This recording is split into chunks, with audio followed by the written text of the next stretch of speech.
In the first episode of the Psych, Health and Safety USA podcast, we talked to a group of global experts about the world of work, how people are feeling at work, and asked how does the U.S. compare to other countries and what can be done to bridge the gap.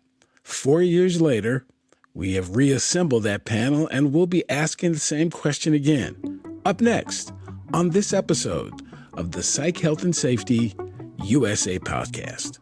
From FlourishDx, this is the Psych, Health and Safety USA podcast. As workplace mental health has become a global priority, there's a greater focus on addressing psychosocial hazards.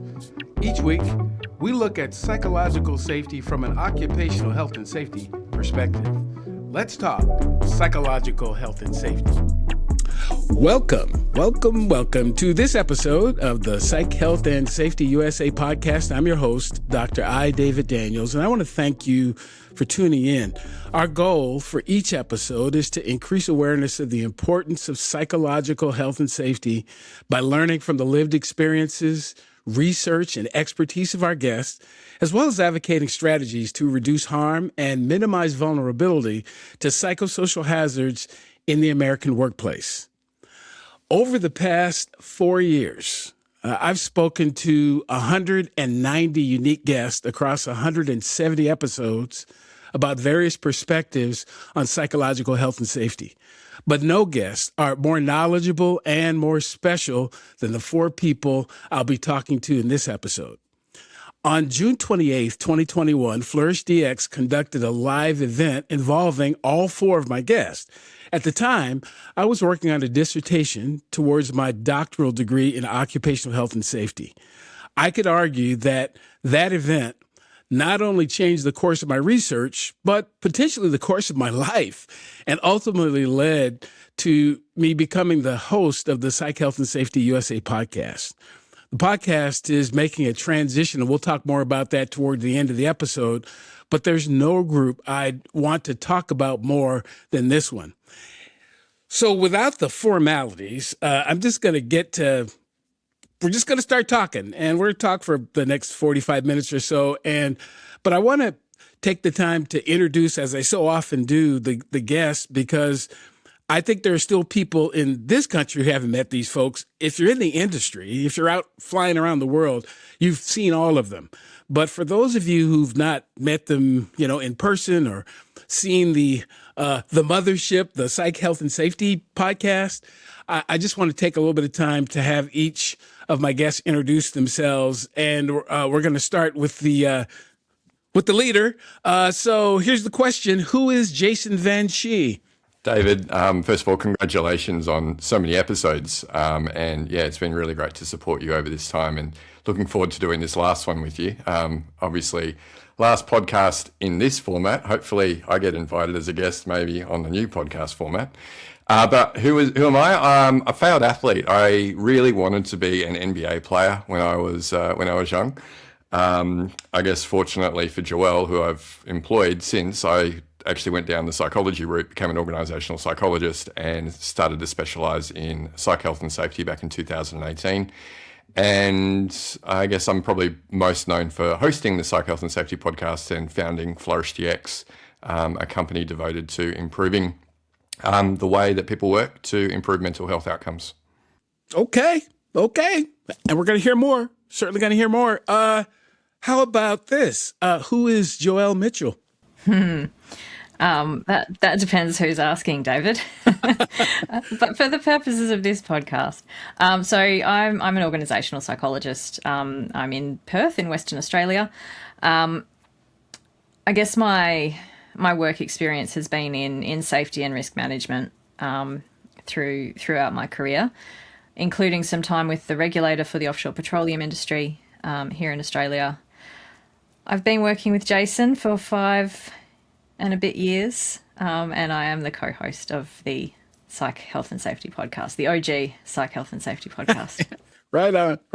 Yeah, the podcasts are all of us Psych, Health and Safety people are all trying to be someday. Okay. Switching from Australia to Canada, who is Ann Baynton? Well, a fan of all the people on this podcast, and someone who is lucky enough to be asked by Jason and Joelle to do the very first year of the podcast in Canada.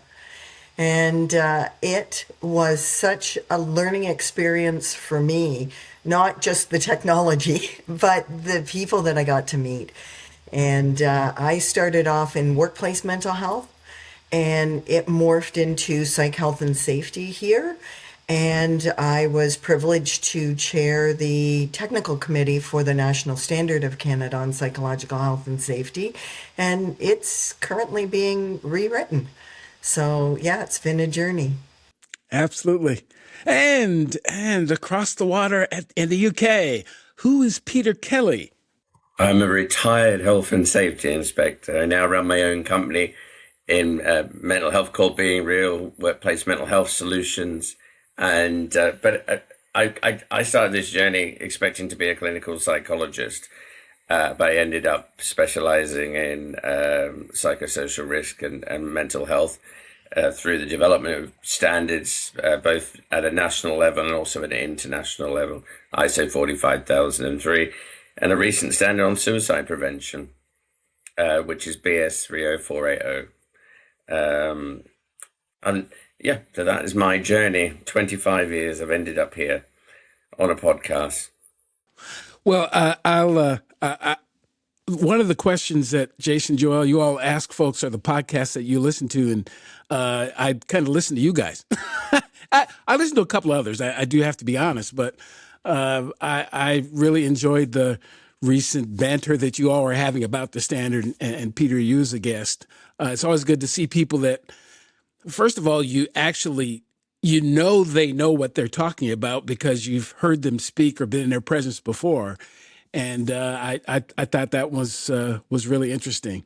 And you know, even though the topic of suicide prevention can be kind of a downer, for some, I feel kind of energized by it because we're having conversations about things that are going on anyway, and actually, you know, having the courage to do something about it. So again, before we get into, again, more of that level of detail, the one question I've asked all 190 guests and I've asked all of you all before because you've all been on now multiple times, and I don't know that maybe it hasn't changed much, but I want to hear it again.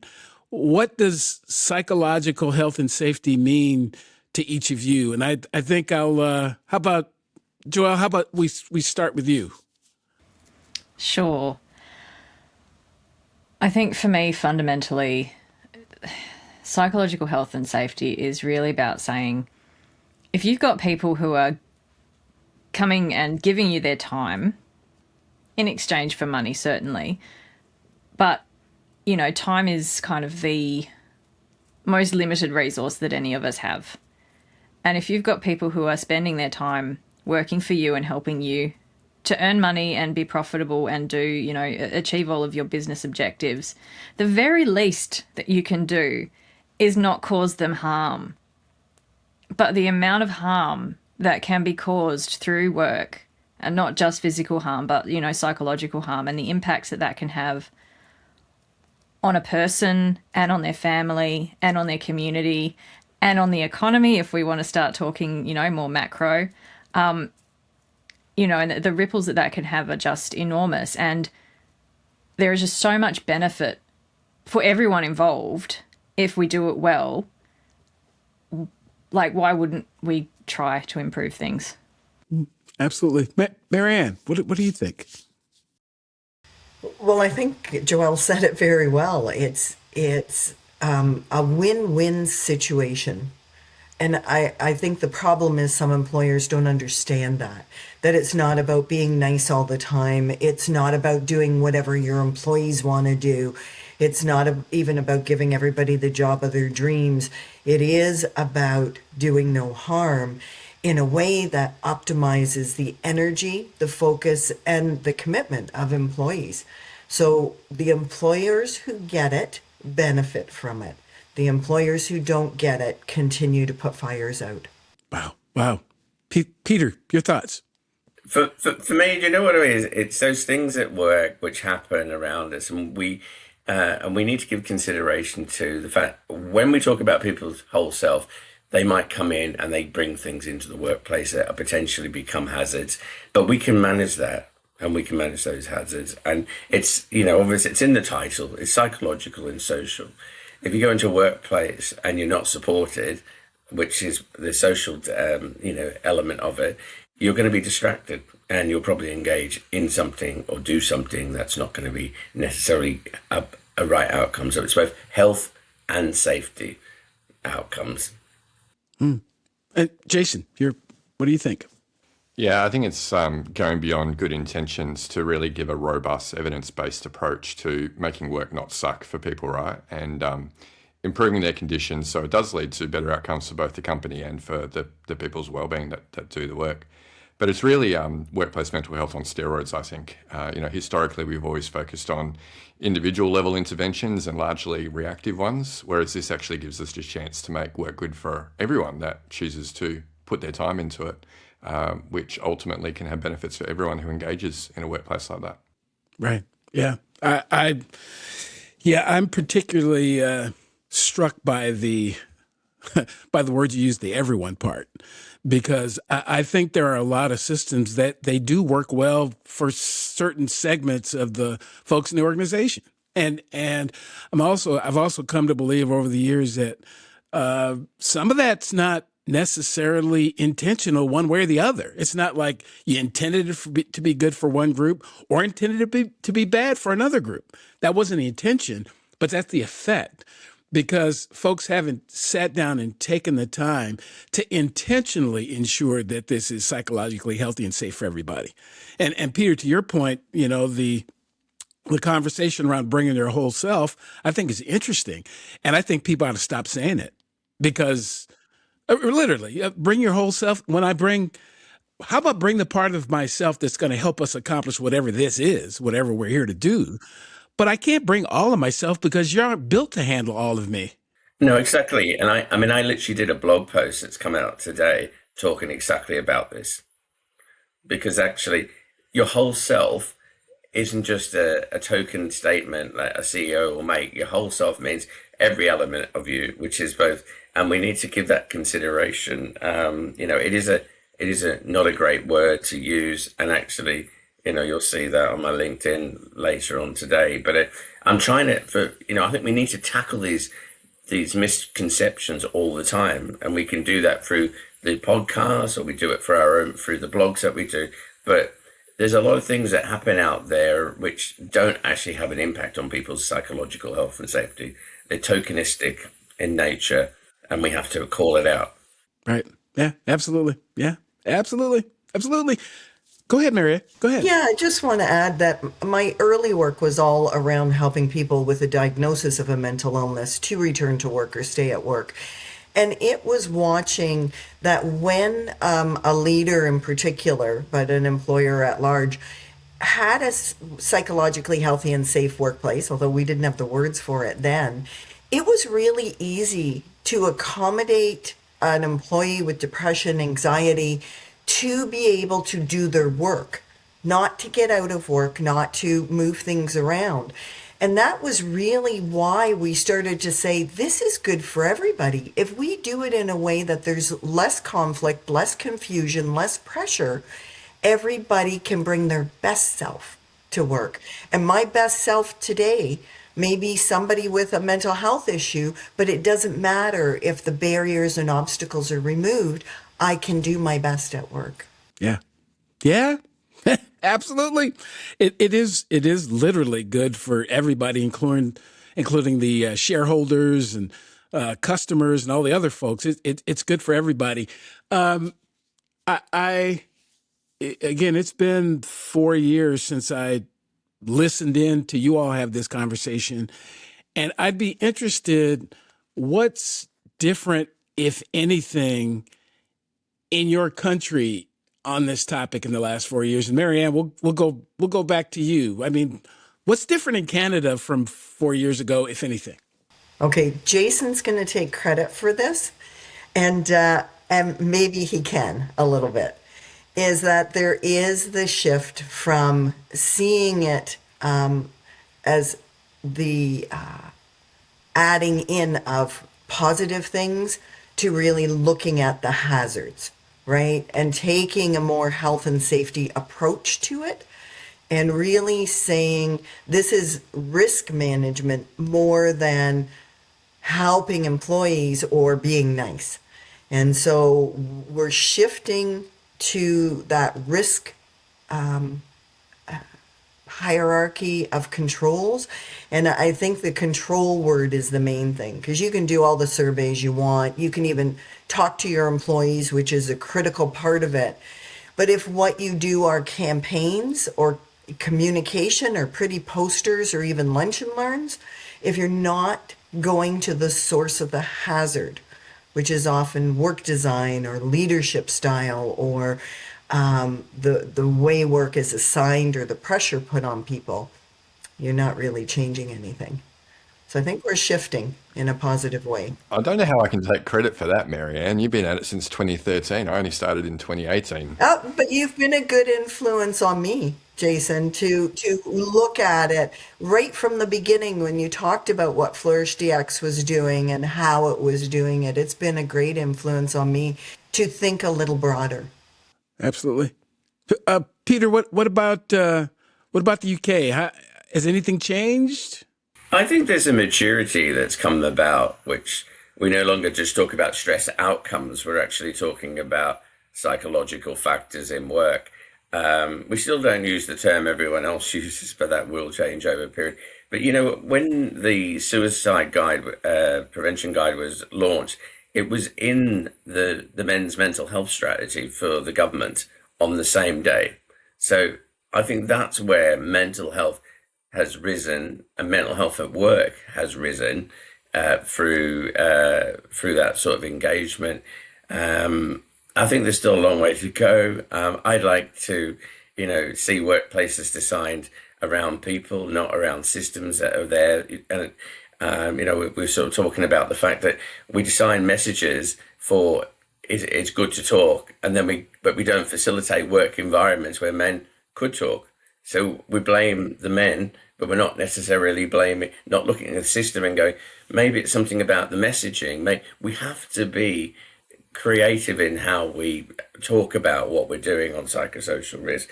And we also have to be creative about how we get people to talk and not simply do an app and simply give you a head massage or resilience, because it doesn't work. I'm sorry, it looks good. All that resilient, when you make people resilient and you put them back in a toxic environment, they become more aware it's toxic, and then eventually they will burn out. Right. Though you may have slightly different perspectives, I don't know. But Jason, how about you? What about what's going on in Australia in 4 years? Just legislation changes, enforcement, convictions, enforceable undertakings. So it's really like we couldn't have planned it better, right, Joelle? Being in the right geography to focus on psychological health and safety, because Australia is taking it very, very seriously and really going after it, which is great because we're now having a number of, large companies that we get to work with in Australia who really very much are at the bleeding edge of, what could we do in this space and what does good look like, and continuing to advance what that looks like. But then, Australia then becomes a focus for multinationals who are looking at, again, what does good look like and what can we take from the Australian market and the Australian experience and translate into other markets. So, lots happening regarding, every jurisdiction now has specific regulations for psychosocial safety in place. There is enforcement action, lots of cases and things that we can point to now to show that this isn't just toothless legislation. And companies are starting to take it seriously, funnily enough. So, it's good. Right. Joelle, what could you add? Yeah, so I guess Jason's kind of talked about the big picture stuff in Australia, and then, sitting beneath laws and regulator activity and that sort of thing is the companies and how they've responded. And I think that there's a lot of variability there. For a lot of companies, it is just focused on, well, what do we need to do in case we get an inspection and how can we pass the inspection? But, certainly there are a lot of companies out there that do actually understand that there is benefit for them beyond just avoiding, regulatory risk.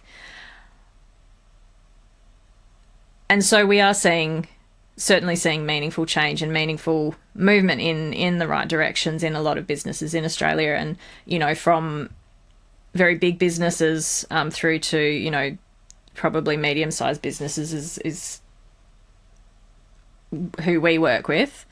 So not so much insight into what the small businesses out there are doing, but definitely a lot has changed, I think, in 4 years. And yeah, that's certainly been driven through the legislation.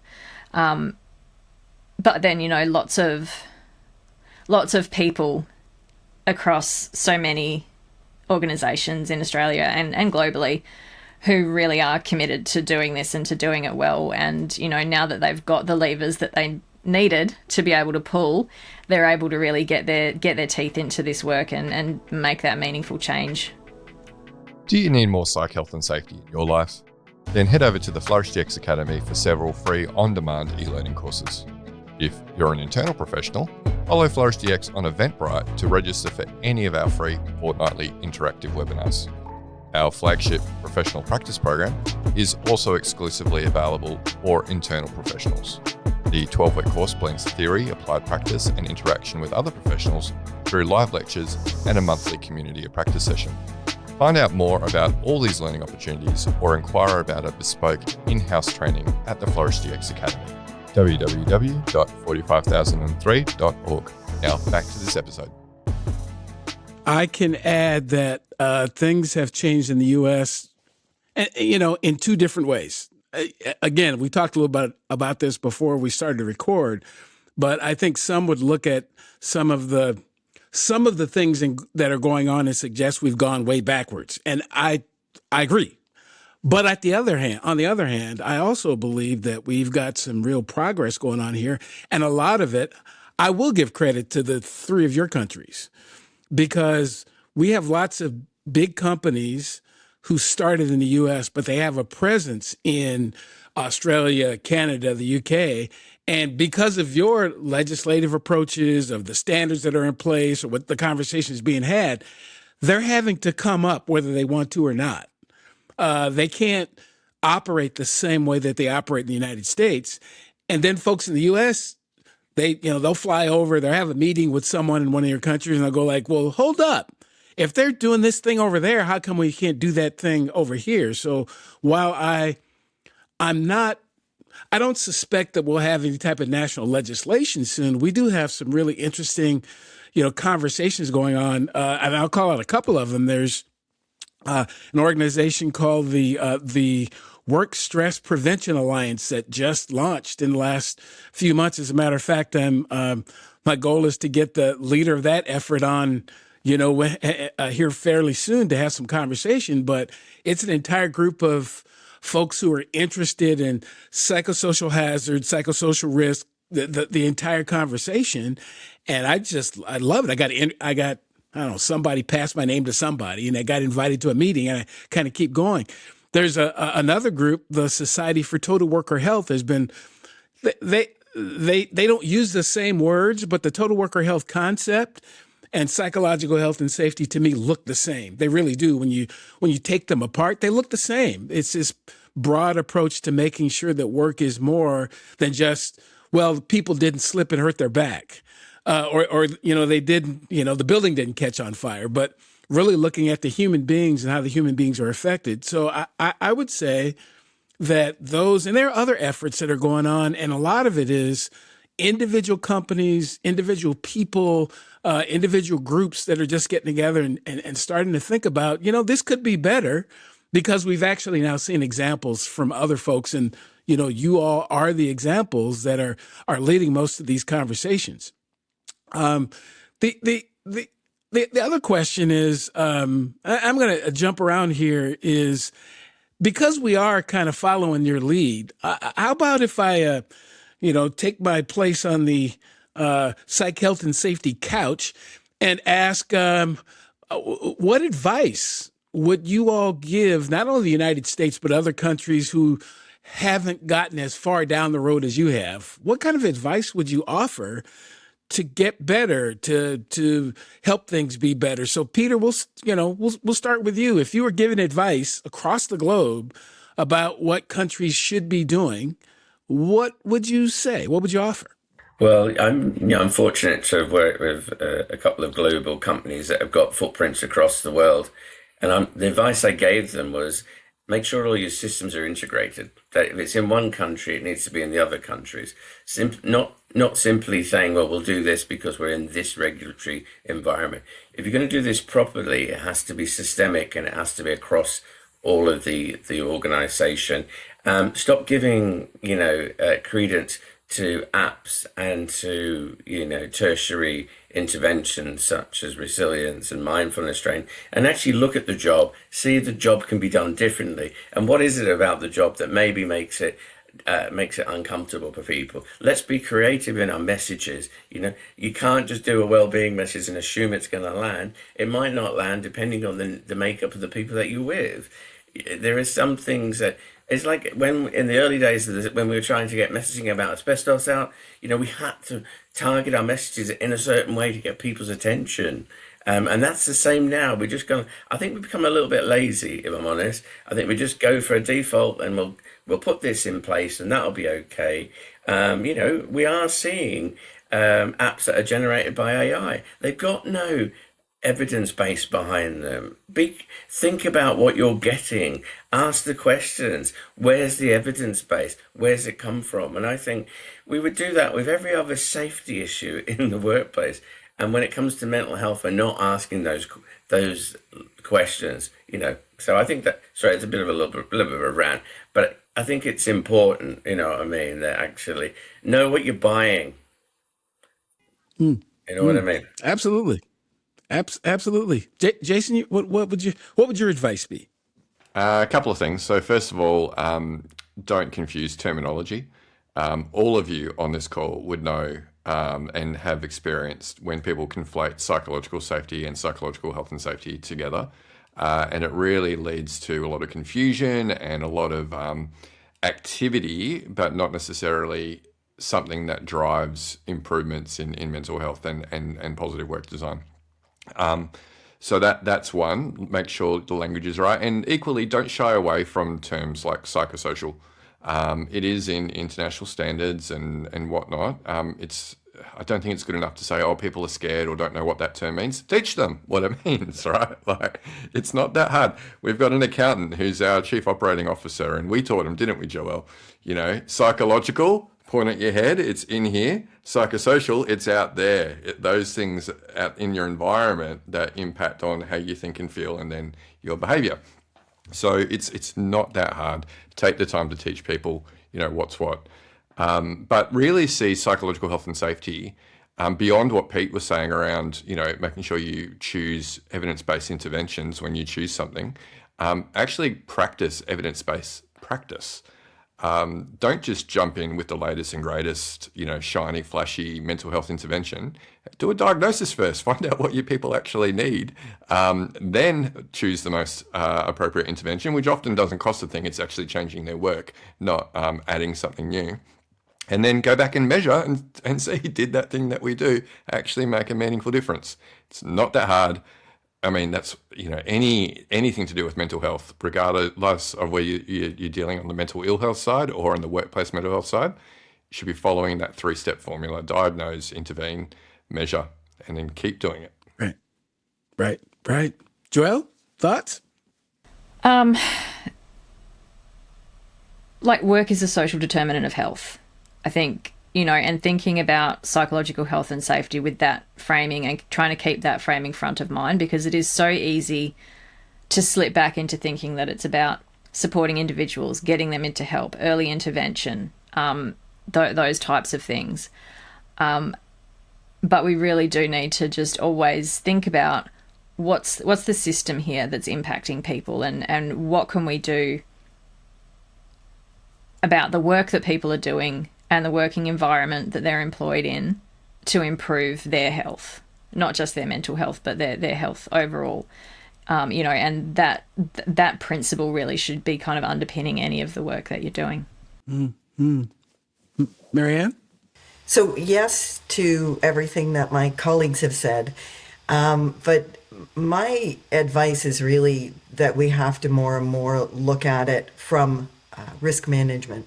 Because in Canada, although our standard is voluntary, we don't have the assessment legislation like exists in Australia. Our courts, our human rights tribunals, our workers' compensation, and our general duty clause for occupational health and safety are all holding employers responsible to do no harm.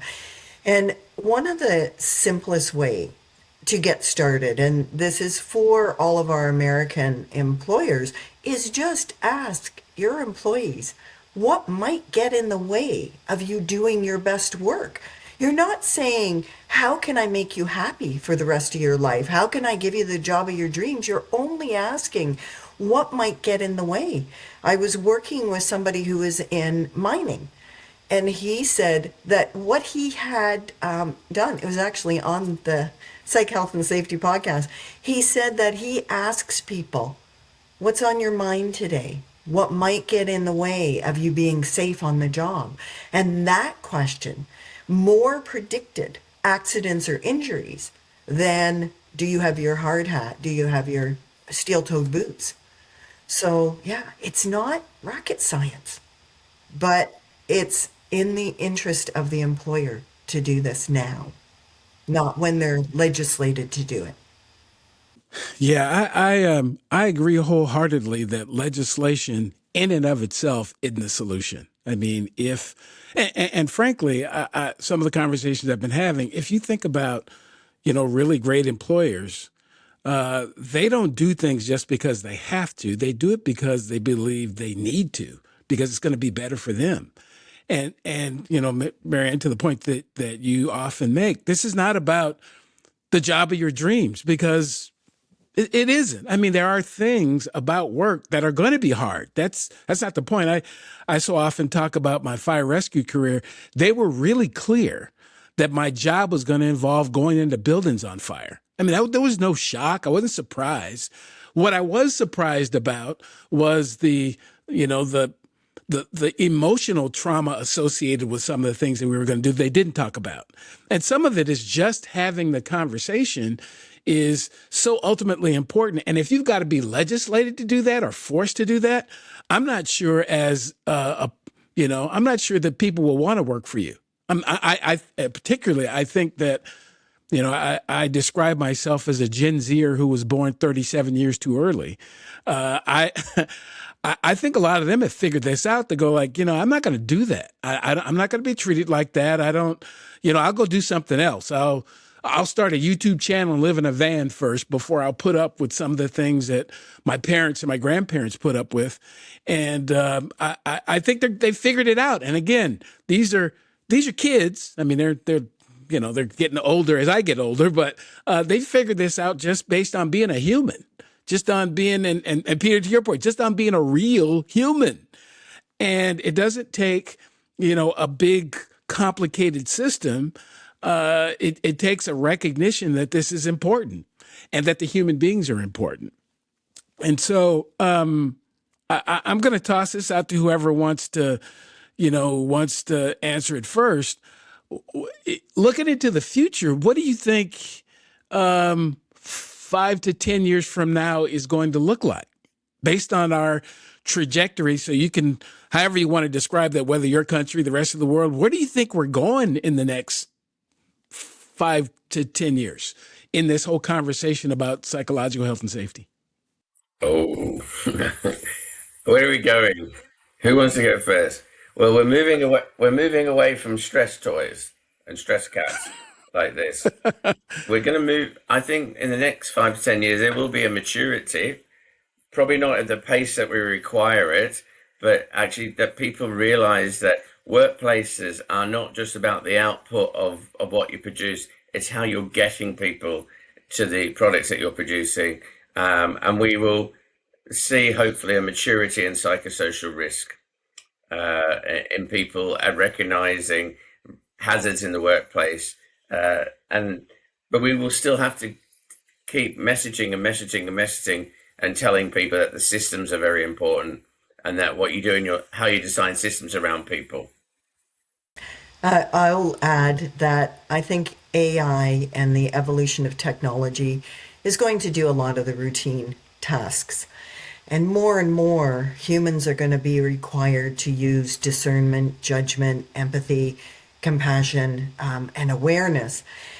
And we know that when the human brain is stressed, the critical thinking, the executive function is reduced. So to optimize what employees can do when their jobs require that brain capacity means that we have to have systems and leaders who take out of the way the things that reduce it in order that the people that you hire can do their job well. So I really think that more and more employers are going to see, if we want the human advantage that isn't given to us by machines, we have to optimize that. When you said the next 5 years, David, I was just thinking like, well, goodness, who knows? Who knows? If we're in the middle of a poly crisis, who knows if, we'll be slime at the bottom of the ocean in 5 years. So if I'm thinking optimistically, what I would really love to see in the next 5 years is that the companies who are starting to do things now start to see the benefits of what they've been doing, right? And yeah, maybe they were kind of doing it a little bit begrudgingly because they had to. But what do you know? Our turnover rate has dropped and we're getting a better caliber of applicants when we're recruiting, and our workers' comp insurance claims or insurance premiums have dropped, and we've got a better reputation in business, and actually our people are being really productive and really innovative and creative, and so many positives that it kind of creates a bit of a feedback loop. So they're like, oh yeah, there is actually a benefit for us doing this, and now we can be more intrinsically motivated to do these things rather than just relying on the regulator to poke us along. Yeah, and we get asked that all the time, what are the benefits of doing psychological health and safety, or can you point to the ROI or all the benefits? And we all know the benefits, but it takes a while for that to actually, work its way through, particularly in large, complex organizations, to see those benefits. So we need more case studies, like showing those benefits so that more people are willing to do it. And maybe continue to reinvest or invest more in that, knowing that it's a benefit. But the other thing I'm hoping is that within large organisations, that people see it's everyone's responsibility. It's not just a health and safety person who is beating the drum and saying this is important, but HR understanding, hey, actually, the way we look at this could actually be improved if we think about, like Marianne was saying before, learning about things like, hey, could we apply the hierarchy of control when we think about redesigning this team's work? Can we think about, diagnosis, intervention, reassessment, continuous improvement, and rather than just a one-off sugar hit intervention? So I'm hoping, there's more ownership across multiple functions and that they work cohesively together to have a program that works, and we can evidence that. Yeah, I think that. And I try to look at the world as balanced as I possibly can as I have more birthdays. I think there are going to be two kind of probably polar opposites. You're still going to have, because this is one of my sayings I picked up some years ago, that sometimes progress comes one retirement at a time. Sometimes it comes, unfortunately, one funeral at a time. And there's still going to be some people who are going to hang on to the bitter end. But I do believe there are going to be fewer of them. Just biology is going to catch up with. So the folks who think that work has to be this grind and has to be horrible, and they're going to really take care of the problem themselves, because what they're doing to themselves, their bodies are not going to be able to continue to take that. The stress, the things they put themselves through. And I think, there are going to be some big changes in a lot of our big organizations because people are just getting old and need to stop. And the system is getting old and needs to stop.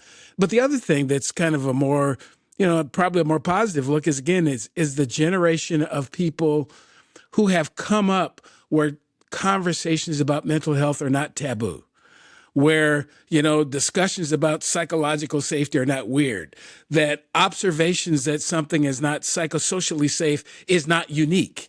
So the language and the observations and the legislation that's already been passed, it absolutely is going to take root, and people are going to get it. And there will be, all sides of organizations are going to see, like, look, we've had our, retention rate is, 10% higher than it was last year and 15% higher than it was the year before that.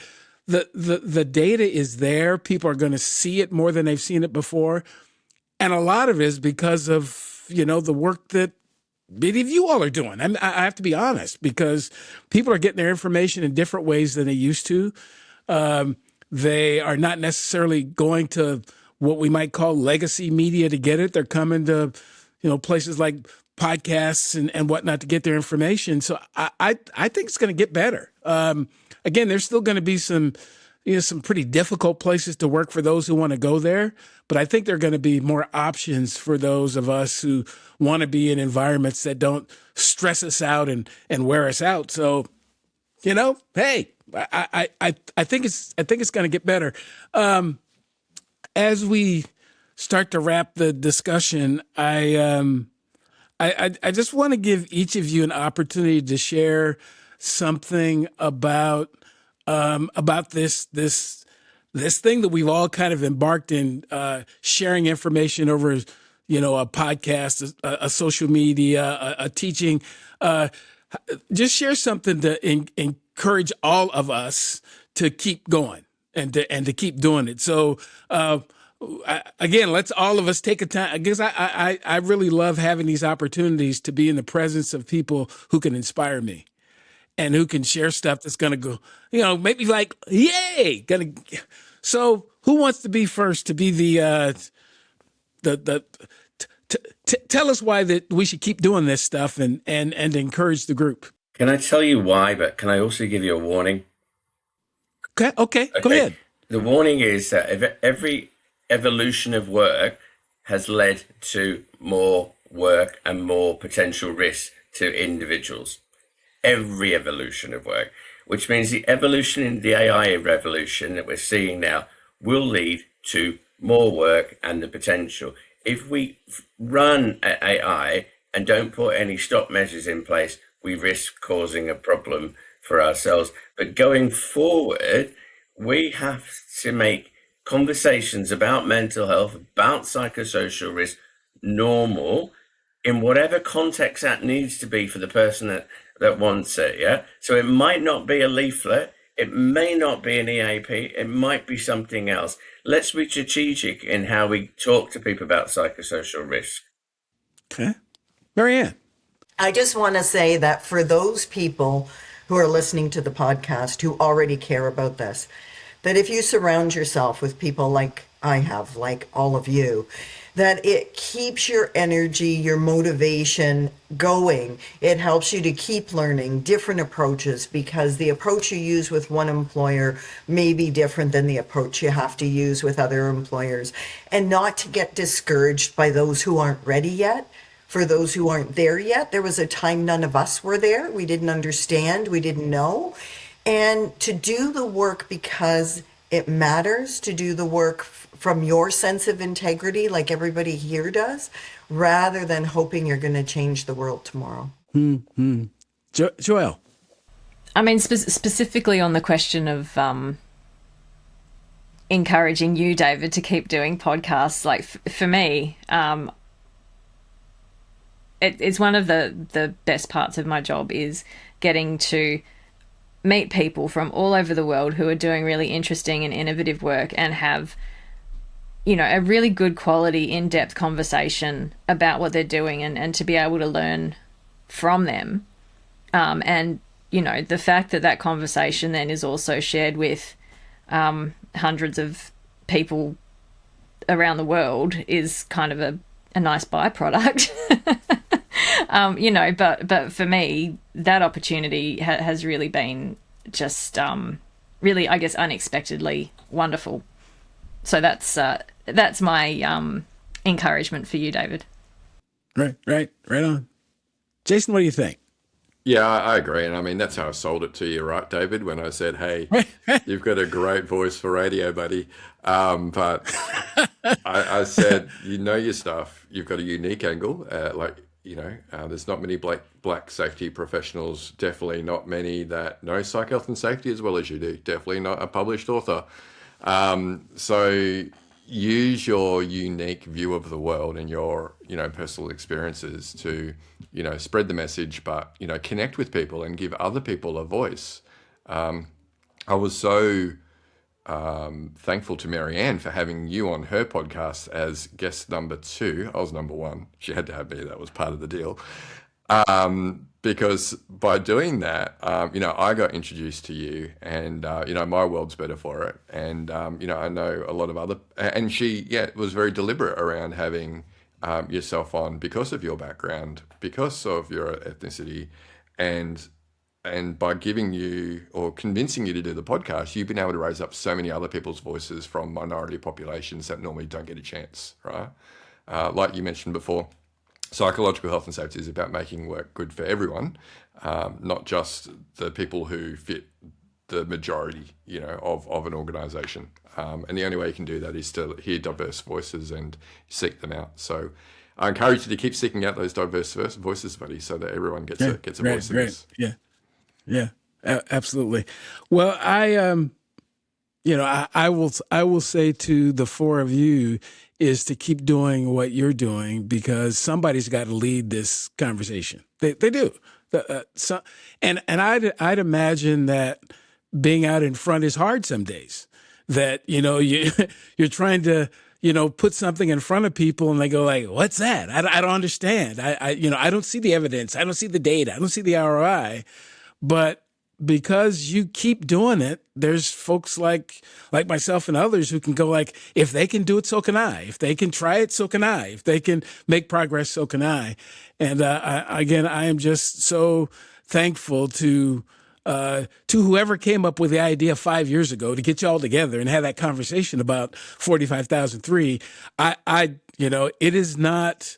It might sound like it's being hyperbolic or whatever, but it really has changed my life. It really has. Just that thing. I had to get up, just like I'm doing now, getting up really early to have a conversation with you folks. I had to get up really early to listen to that, but I was really, things are different. And I do believe that things are different for a lot of people who have had the opportunity to be guests or the opportunity to listen or the opportunity to participate in some of the events. So it's cool. So keep on doing what you're doing. And of course, I mean, you're all not going to get rid of me that easily. Yeah, I assure you that you will not get rid of that easily, and we'll continue to talk. So again, thanks so much for all of your contributions to this effort. And we'll wrap this one up, but there's a lot more to come. For those of you who might be listening to this episode of the podcast or listening to one of these for the first time, welcome. I'm glad you stumbled by. But I also hope that you'll continue to listen and continue to watch. We'll be slightly changing the name. I'll just leave that. But the focus isn't going to change. We're still going to be having conversations with people, again, primarily from the U.S. because we need work. We got a lot of work to do here. But it's hard to have a conversation about this and keep it in the U.S. because the expertise is really in other places. So you'll still hear lots from me. So again, thanks for the opportunity to be the host of the Psych, Health and Safety USA podcast for these 4 years. And we're going to keep it going. Thanks very much. Really, really appreciate all of you, and have a psychologically healthy and safe day. Tune in each week for new episodes of the Psych, Health and Safety USA podcast. If you have a story or know of one that needs to be told, reach out to us on LinkedIn or send an email to david@id2-solutions.com or go to the FlourishDx website at FlourishDx.com. We'll see you next time.